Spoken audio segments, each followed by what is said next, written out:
So we're here with Dan Medwin from CCAR Press. And Dan, what are we looking at projected on that screen behind you? Behind me is the Mishkan Tefillah app, iTefillah. It's the Friday evening service of Mishkan Tefillah. It's wirelessly mirrored from my iPad to the screen, but you can have it in your hands in an iPad and follow along on Friday night services. And more services coming soon and more devices, not just the iPad as well.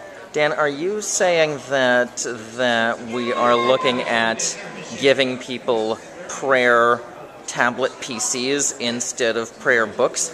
That is a possibility. As a culture, I think we are embracing more and more e-books and tablets and readers, and we want to be in that same boat with our Jewish liturgy and our Jewish publications, and it's really about giving people an option. People want to explore using new technologies for prayer. We want to make that available to them. Of course, we'll still have the print Siddur, and that will always be an option as well. So that's amazing. In other words, the book once replaced the tablet. Today the tablet is going to have its revenge if this plays out the way you think. It's possible. Dan, I'm curious to hear what you think about something. In 1983 or thereabouts, Apple Computer had to make a decision as to whether it was going to throw its resources behind what had been its mainstay, the Apple II Plus, or go with this thing they had in the Skunk Works.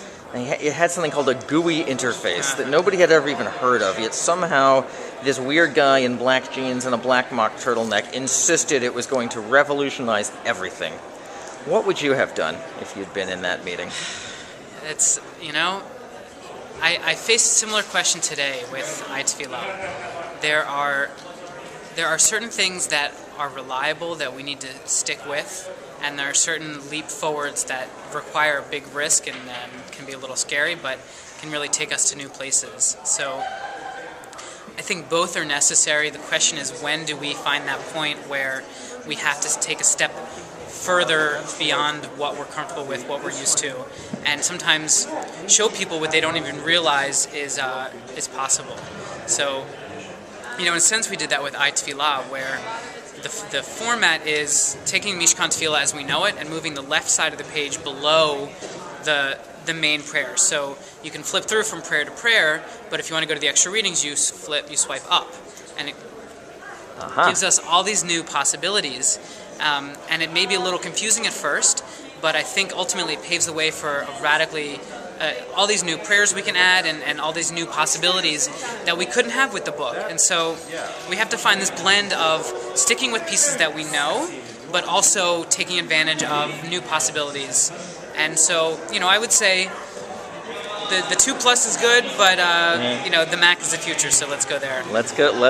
Having no alternative, let's go into the future boldly. Exactly. Mishkan Tefillah wouldn't be Mishkan Tefillah without a little confusion, but I think it sounds like it's going to be even easier now.